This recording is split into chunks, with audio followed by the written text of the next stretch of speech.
Who is the guy on her doorstep? Is he part of a bigger syndicate?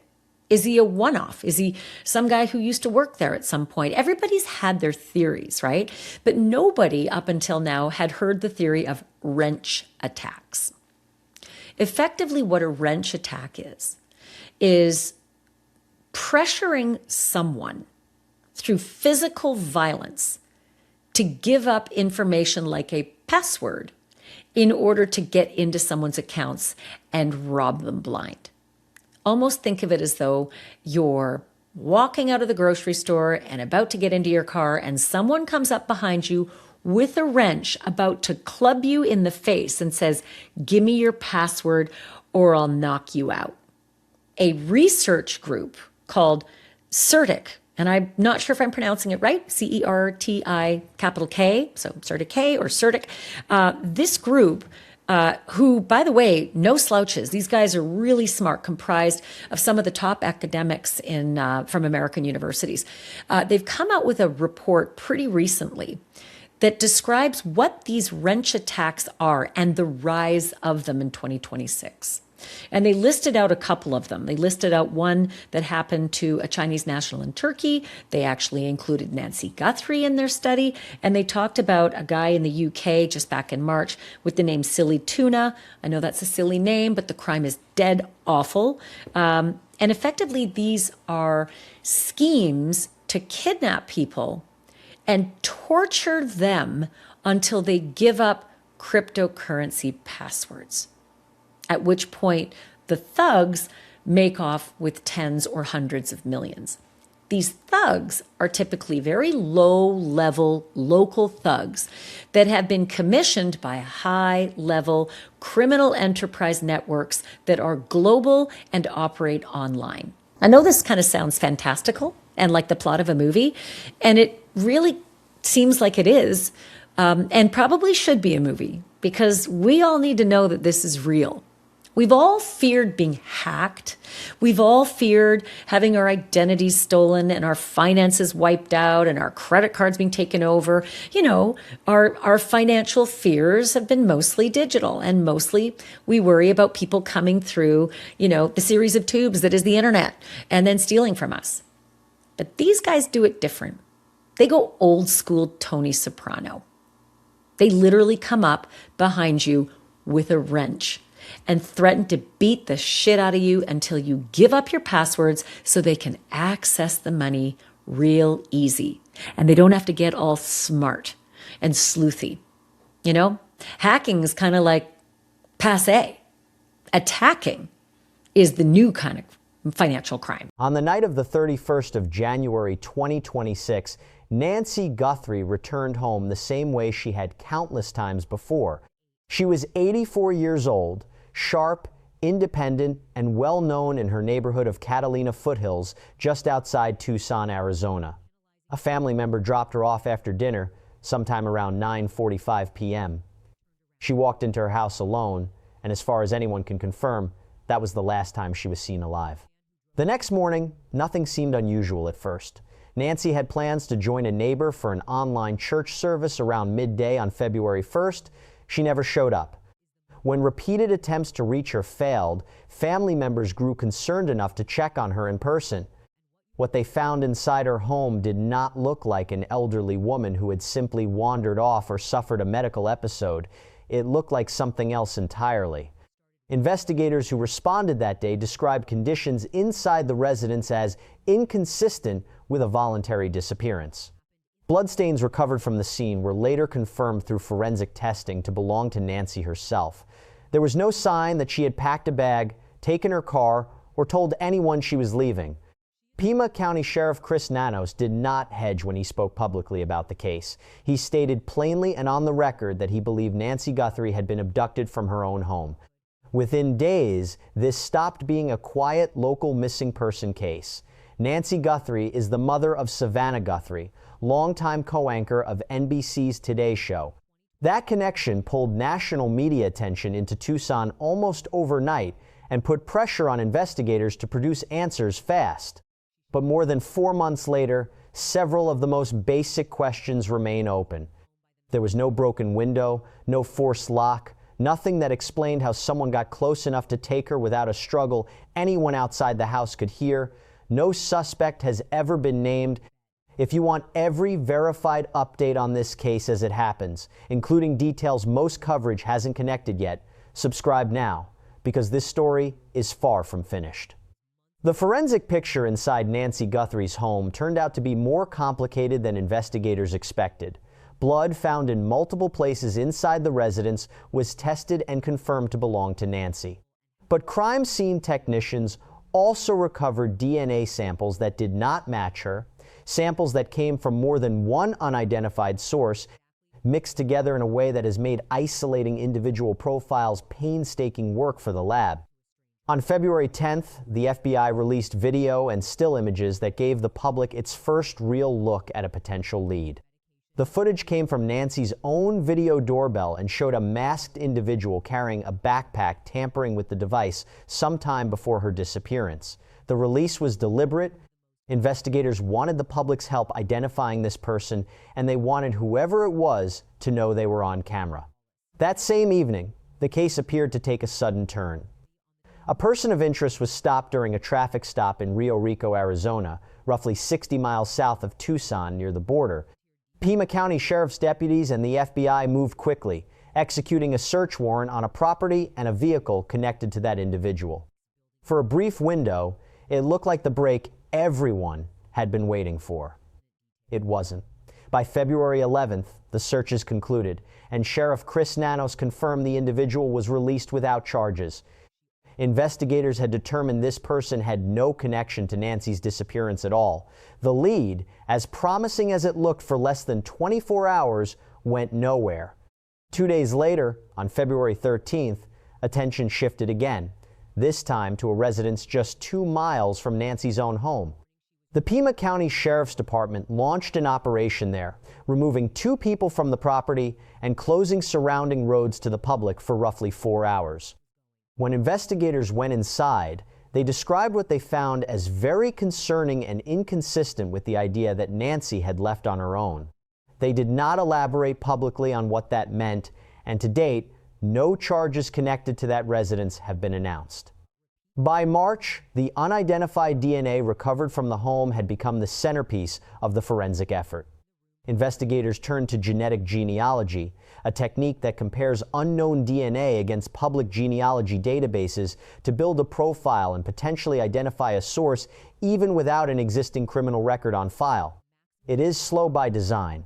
Lab technicians must first separate overlapping DNA profiles from a mixed sample before any comparison can even begin, and Sheriff Nanos has been candid that this part of the process moves, in his words, at a snail's pace.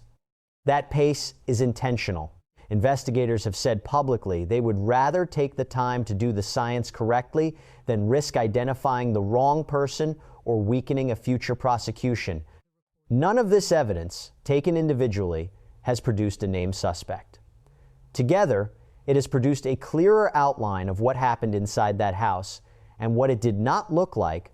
While investigators worked the physical evidence, Nancy Guthrie's family was dealing with a different kind of crisis, one playing out in full public view. Savannah Guthrie, Nancy's daughter and longtime co-anchor of NBC's Today Show, stepped away from her on-air duties within days of her mother's disappearance. That decision carried real professional weight.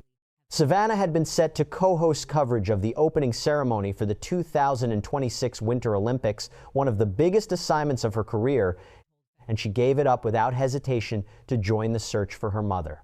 She stayed off the air for roughly 2 months before returning to Today in early April. You know, I cry every morning on the way to work, and I cry every morning on the way home. When she did come back, she didn't pretend everything was fine. In one widely shared conversation with colleague Jenna Bush Hager, Savannah admitted just how hard it was to resume a normal schedule while her mother remained missing, and acknowledged that coming back had pushed her close to her emotional limit, though she said she intended to keep showing up. It was a rare moment of a journalist becoming the story she would normally be covering from the other side of the desk. Meanwhile, the financial incentive to find Nancy kept growing. What began as a more modest reward eventually climbed past $1.2 million, combining contributions meant to encourage anyone with real information to come forward. That same financial angle attracted exactly the kind of opportunist law enforcement warns families to watch for. Derek Colella, a 42-year-old man from California, is accused of sending 2 text messages to members of the Guthrie family just 4 days after Nancy disappeared, demanding a Bitcoin payment and asking whether the family had it ready for the transaction. Federal prosecutors charged him with transmitting a ransom demand across state lines and using a telecommunications device to threaten or harass without revealing his identity. According to court filings, Colella later admitted he had been following the case on television and pulled the family's information from what he described as a website used by hackers. His trial is scheduled for June 23rd in federal court in Tucson. It's worth being precise here. Colella's case is a confirmed hoax prosecuted on its own merits. It has no established connection to whoever actually took Nancy Guthrie from her home. Drop a comment below with where you're watching from and tell us which theory in this case you find most credible so far. By the spring of 2026, a different kind of expert had entered the conversation around Nancy Guthrie's disappearance. Not a homicide detective, but a cybersecurity research firm called Certic. Certic had been tracking a disturbing trend in cryptocurrency crime throughout 2025 and into 2026, something investigators in this space have started calling a wrench attack. The idea is simple and brutal. Rather than trying to hack through encryption or break a password digitally, criminals skip the technical work entirely and go straight to the person holding the credentials, using violence or the threat of it to force someone to hand over access voluntarily. Certic's research identified a related pattern alongside it, something they termed a proxy target attack. Instead of going after the person who actually controls significant crypto wealth, criminals identify someone close to that person, a relative, a partner, a parent, and target them instead, using that relationship as leverage to pressure the wealthier individual into paying. This is where Nancy Guthrie's name entered a report that, on the surface, had nothing to do with an 84-year-old retiree in Tucson. There has never been any confirmed evidence that Nancy herself held cryptocurrency, but her daughter Savannah's public profile, financial resources, and visibility made the family a theoretical target under exactly the framework Certic had been documenting, even if nobody has proven that's actually what happened here. Security professionals who study this kind of crime say the underlying mechanics are consistent across cases. Spencer Corson, who runs Corson Security Group and previously served as a U.S. Marshal, has explained that criminals have learned cracking encryption is hard, but pressuring a person is comparatively easy, and that the weakest link in any security system is almost always the human being who holds the keys to it. Retired law enforcement executive Lisa Miller has pointed to a related vulnerability, noting that criminals increasingly build target profiles using information people post about themselves online, piecing together enough personal detail to identify both a target and the specific pressure point most likely to work against them. Both experts describe the same underlying vulnerability. The more visible someone's life becomes online, the easier it is for a stranger to map out exactly how to get to them and to whoever they love. One additional detail has circulated in connection with this theory, though it remains firmly in reported territory rather than confirmed fact. References to an alleged $6 million Bitcoin ransom demand tied to the proxy attack theory in Guthrie's case. No law enforcement agency has verified that figure publicly, and it should be treated as exactly that, a reported claim, not an established part of the case file. What is confirmed is this. Sheriff Chris Nanos has acknowledged reviewing the Certic report himself and passing it along to his investigative team for consideration. He has stopped well short of calling it the motive behind Nancy's disappearance. For now, it remains one more thread in an investigation still searching for its center. As the months dragged on without an arrest, the search for Nancy Guthrie took an unexpected turn south of the border. A volunteer group based in Mexico called Buscando Corazones Nogales received an anonymous tip suggesting Nancy might be buried near Nogales in the Mexican state of Sonora, an area the group had previously associated with unmarked graves from other cases. A second, more specific tip followed weeks later, pointing searchers toward a particular location. Mexican authorities supported the effort, and volunteers spent real time and resources combing the area.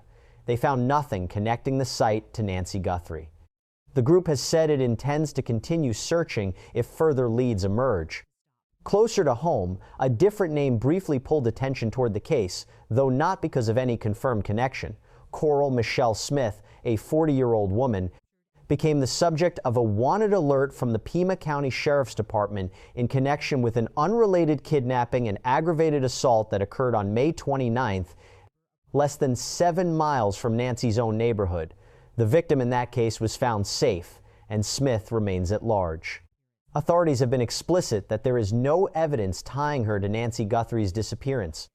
Her name entered the conversation largely because of geography and her history of violent charges, not because of anything directly connecting her to this case. Retired homicide detective Chris McDonough, who has worked high-profile cold cases throughout his career, has offered some context for why a name like Smith surfaces at all. He has explained that in major missing person investigations, detectives routinely look closely at anyone with a violent record operating in the surrounding area simply to rule them in or out, not because every lead like that turns into something real. In June, the case crossed a significant procedural threshold. Authorities upgraded the investigation from a missing person case to a homicide investigation. That shift reflects how investigators are legally and procedurally treating the case going forward. It is not the same as an official declaration of what happened to Nancy, and no body has been recovered. The lack of public detail has not gone unnoticed. On her own podcast, Khloe Kardashian openly questioned how a case this prominent could go more than 4 months without a single piece of evidence shared publicly, a sentiment echoed by Crime Junkie host Ashley Flowers.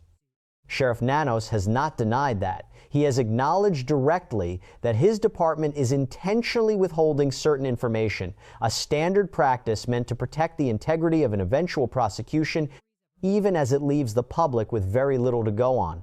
4 months in, the case has produced more questions than answers. As of mid-June 2026, more than 4.5 months after Nancy Guthrie vanished from her own home, the basic facts of this case remain unchanged. No suspect has been named, no arrest has been made, Nancy has not been located, and her family is still waiting for the kind of answer no one can give them yet. Behind the scenes, the work hasn't stopped, even if it looks quiet from the outside.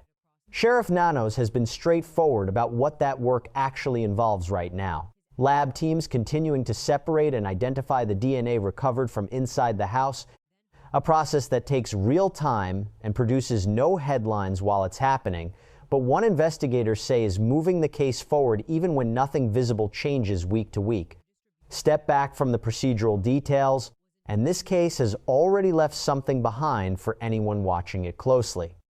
Whether or not the wrench attack and proxy target theories ever turn out to explain what happened to Nancy specifically, they've exposed a real vulnerability that has nothing to do with being famous or wealthy yourself.